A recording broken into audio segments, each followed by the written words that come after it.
As Italy entered the war in June of 1941, its first target became the British-held island of Malta.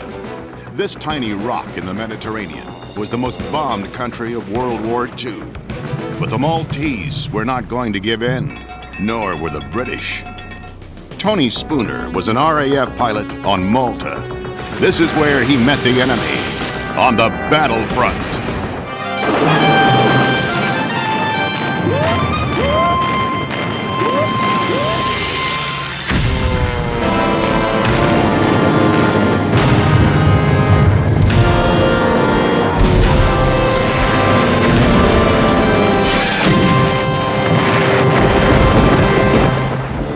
As 1940 begins, Italy's fascist leader Benito Mussolini is incensed because the British control the nearby island of Malta.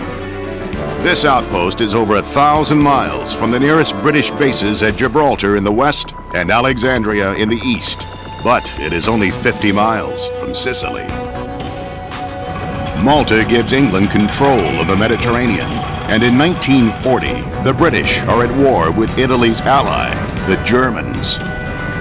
On June 11th, one day after Italy enters the war, Mussolini unleashes his bombers on Malta.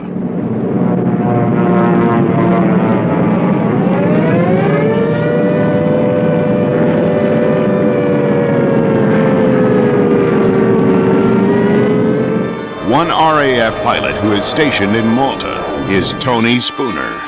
I was there for, I think it was about 1,250 air raids. Not everyone was a serious air raid. Many of them were just reconnaissance flights.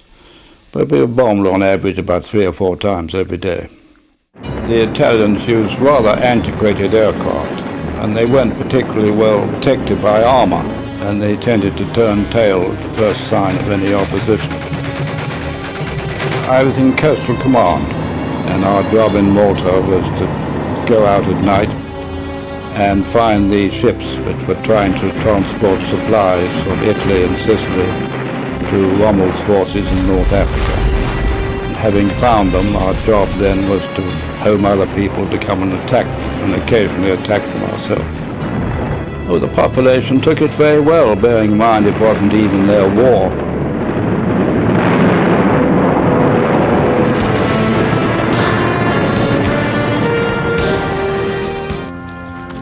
As far as possible, the routine went on. It was business as usual to the extent that you could do business as usual. The bars kept open as long as they possibly could, but of course we eventually ran out of beer and everything else nearly. But it was pretty grim food. It was all tin food or whatever they could find. While the Maltese go about their daily business, they learn to live with the constant air raids from the ineffective and ill-equipped Italian Air Force. You get used to it like everything else. It's pretty frightening at first, but then you see other people are paying no attention to it, and in the end you start paying no attention to it. The Maltese show no signs of giving in, and British anti-aircraft fire wears down Mussolini's pilots. The Italian aerial bombardment of Malta is a failure, partly because the planes themselves have small bomb loads, and partly because the Italian bombs aren't very good. Partly, the Italian bombers have trouble hitting their target in the face of an anti-aircraft defense, which, while in its initial stage is not all that formidable, is still more flock than the Italians have ever faced before. British submarines and seaplanes emerge around Malta and constantly torpedo Axis supply vessels on their way to North Africa. This activity is becoming a thorn in the side of the Germans and an embarrassment to the Italians. In January 1941, Hitler sends an entire German air fleet, which has been called back from the Russian front and moved to Sicily. Field Marshal Albert Kesselring is given control of 2,000 top-rate aircraft. Kesselring's mission is to gain control of the air and sea between South Italy and North Africa. Each adversary had a slightly different reason for wanting this particular piece of rock. As the attacks go on, Malta becomes a symbol for both sides. It's been called the Mediterranean Verdun. The struggle for Malta took on an importance that had nothing to do with the actual utility of the island. In many ways, the German air forces that go after Malta are at the peak of their effectiveness. They've been operating in Europe and in the Mediterranean since the beginning of the war. The crews are well-trained, very experienced, and jumping high morale. And this is particularly true of the bomber wings, who have had it mostly their own way since coming to the Mediterranean. They faced very little effective fighter opposition from the British. And so they are confident in their ability to soften up Malta, not least because they see this as a good way of showing up the Italians. There's a swagger in the Luftwaffe's approach here. Again, the crews aren't specially trained, but they've received ordinary Luftwaffe training, by and large, which is very, very good.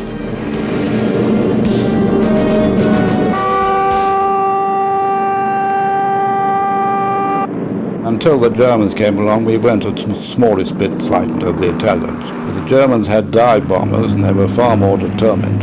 And it was a different story altogether. And they achieved complete air superiority over the island at one time. To their credit, they really bombed targets, although, of course, when chased by fighters, they often jettisoned their bombs on other places. And so the bombing was concentrated upon 4 areas. One was the port area and the 3 airfields. So everything adjacent to the port, which was a highly populated area, was flattened, and everything on and around the airfield were flattened. By December, you've got over 1,000 air raids mounted by aircraft which are fast enough and maneuverable enough to elude ground defenses and shake up ground fire. The German Dornier, Heinkel, and Junkers 88, they call them medium bombers, we call them light medium bombers, are fast, maneuverable, take punishment well. And so it becomes harder and harder to bring them down. And a Malta anti-aircraft defense that depends heavily on local volunteers is beginning to wonder, well, what's it take to get these guys?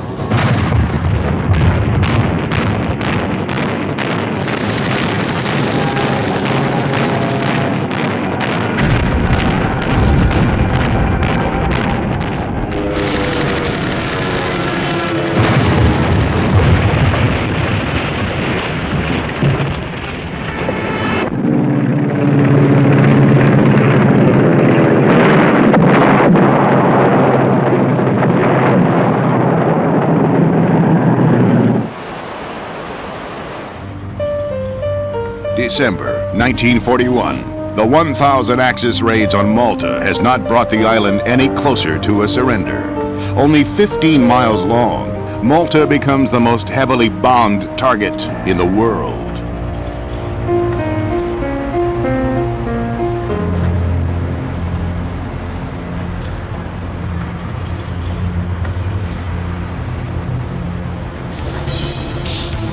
Germans in particular would bomb around the clock, or as near to it as makes no difference, the nights of the full moon. And that could mean doing as many as 6 sorties a day. That is, taking off and landing. The norm was rather 2 a day, because the bases in Italy and Sicily were a good long way away, and it was a fairly demanding flight. It did put very high physical and psychological strains on the crew. German air crew who flew the Malta runs would say that you could hear the engines hammering long after you got out of the plane back at your home base, that your body would be twitching to the rhythms of the plane when you try to lie down and sleep. This took a toll of physical and emotional health, but above all, it was the sense of having to go back day after day after day and do the same thing.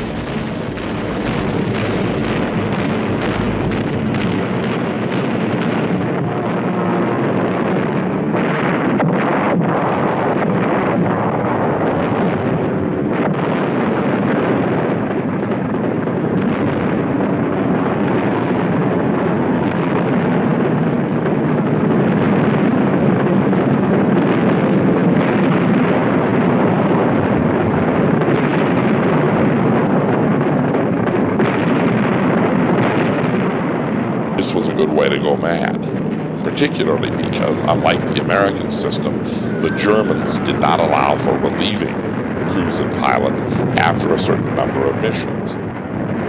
Psychologically, they're poorly equipped for the kind of war of attrition that increasingly, and with nobody really liking the idea, becomes the norm over Malta.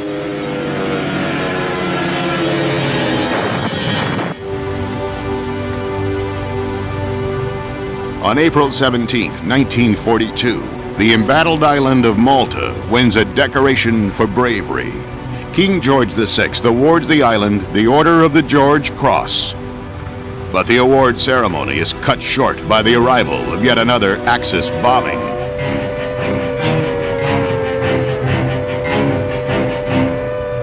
The George Cross is one of the rarest medals in the world, and it was outstanding feats of valor when you were not in the services. Now, King George has always been very interested in Malta, and when he heard that the island was being subjected to so much bombing and privation, he had the very bright idea of giving a special George Cross to the island. And it's the only case, I think, of a medal being given to a piece of territory rather than to an individual. There are now only 8 British aircraft operating against some 15 Axis squadrons. Malta desperately needs fighter planes to regain control of its airspace. There is not a single British aircraft carrier available for the urgent mission. English Prime Minister Winston Churchill makes a desperate appeal to the United States. Will the response be in time to save Malta? In April 1942, the American carrier Wasp brings British Spitfires into the Mediterranean. The only way of getting the fighters to Malta was to put them on board an aircraft carrier and get the aircraft carrier within about 500 miles of Malta and then fly them off the decks. As soon as the Spitfires arrive, German radar alerts the Axis air fleet at Sicily. The Luftwaffe strikes and destroys or disables every one of the planes.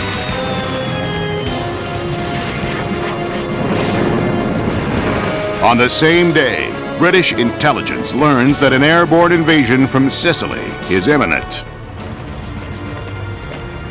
Meanwhile, German and Italian troops on Sicily are preparing for the airborne invasion of Malta. Hitler and Mussolini agree on a date for the Axis assault, early June.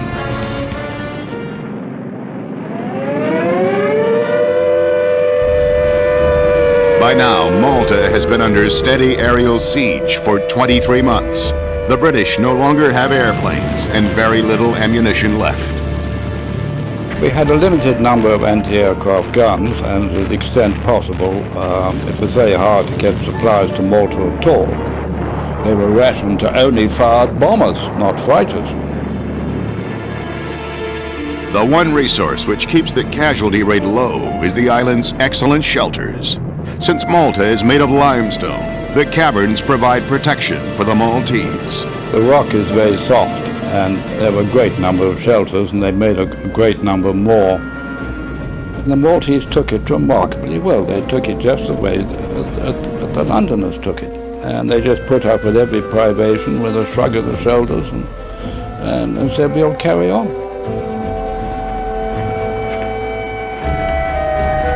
But basically, the bombing turned the whole thing round. Any thought of giving in after they'd been bombed was the same as happened in London. Any thought of giving in after you're bombed, you don't give in. Bombing has a reverse effect. In early May 1942, the USS Wasp and the British carrier Eagle return and successfully deliver a replacement squadron of 64 Spitfires within flying range of Malta.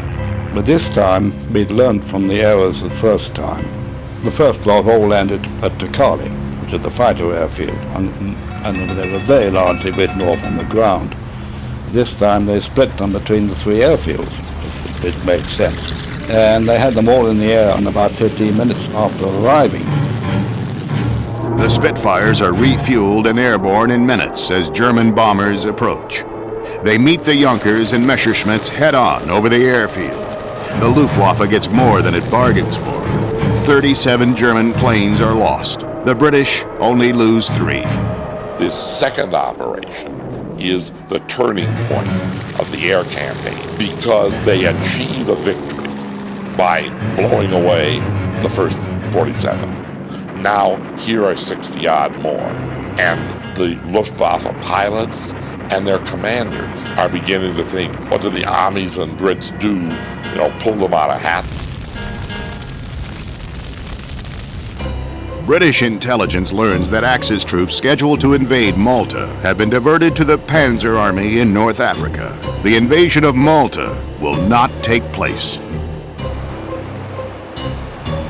Malta continues to be dependent on the outside world for such things as grain, meat, and gasoline. The Germans commence starvation tactics. When it becomes apparent that the Italian Air Force can't establish superiority, the Army says, we're not going to risk a parachute division on a suicide mission, and the Navy says, we can't cover an amphibious landing. So the Germans continue what amounts to an attritional campaign of wearing Malta down by starvation. In June, British convoys attempt to reach the island from both Gibraltar and Alexandria. Of 115 Allied vessels, only 2 get through. Until German planes committed to Malta are required elsewhere on the Russian front in the Western Desert, they continue an increasingly futile pattern of bombing an island that most historians agree was not that important. The rationing of supplies takes its toll as morale sinks. Community kitchens barely feed a fraction of the population. I seem to remember the price of an egg. In those days, a black market egg was up to about 3 shillings, which is equivalent to about £10 today or something. The situation in Malta is becoming critical if supply ships are unable to break through the Axis obstacles.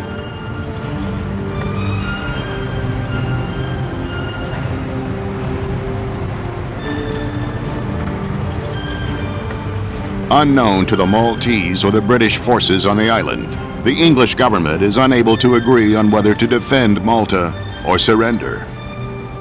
The war cabinet was prepared to give up Malta, apart from Churchill. On paper, the island was completely undefendable. You can actually see Sicily on a fine day.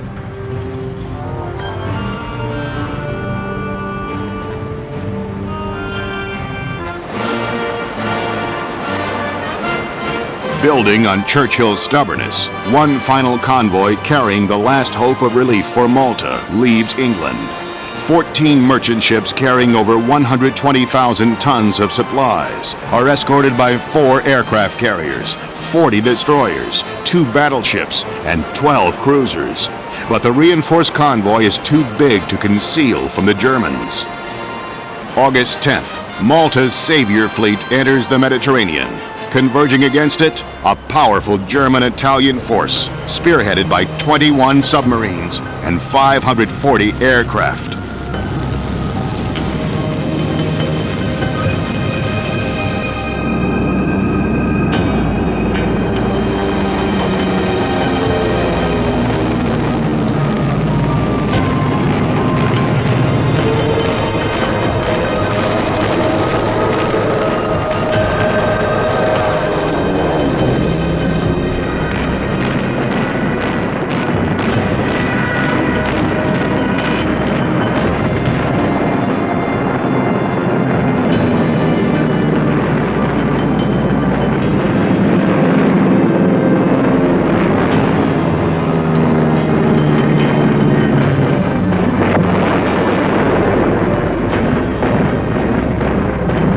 On August 12th, the Axis air attack hits in full force.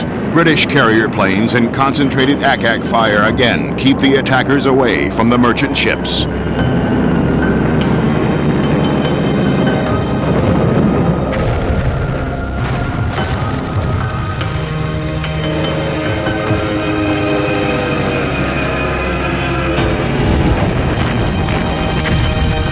But finally, 40 Stuka bombers go into a power dive through the barrage.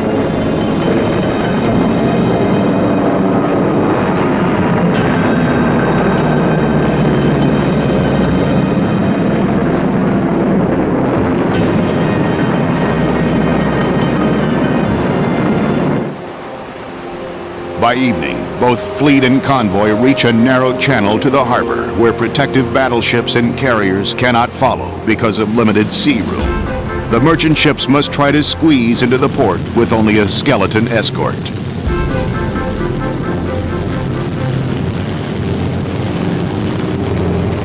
The Germans seize the last opportunity to attack.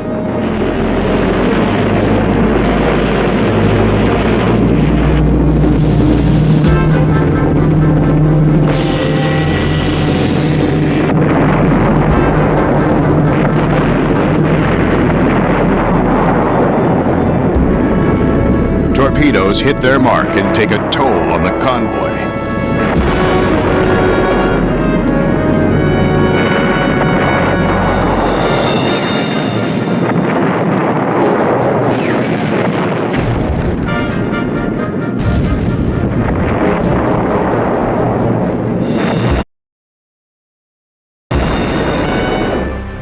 Five bombed merchant ships limp into the harbor at Malta. They bring food, but no gasoline. The tanker Ohio, an American ship with an all-British crew, carries the gasoline that's Malta's sole hope for survival. Heavily damaged, the slowly sinking tanker staggers into harbor with its precious cargo. Malta has survived its darkest hour. After the operations at Malta, Tony Spooner would be a flight instructor and later serve as a coastal command officer in the invasions on D-Day. What Malta did, almost 80% by our submarines in water, we sank and damaged enough supply ships to keep Rommel short of fuel in particular and of everything else, because like us, he had to have everything brought in. Even dimly at the time, I think we all realized the significance of Malta. Some more than others. But I'm quite certain in my own mind I could never have been Alamein without Malta. The rocky island of Malta proves to be the most important factor for British victory in North Africa, hastening defeat for the Germans and making the Mediterranean a British patrolled territory.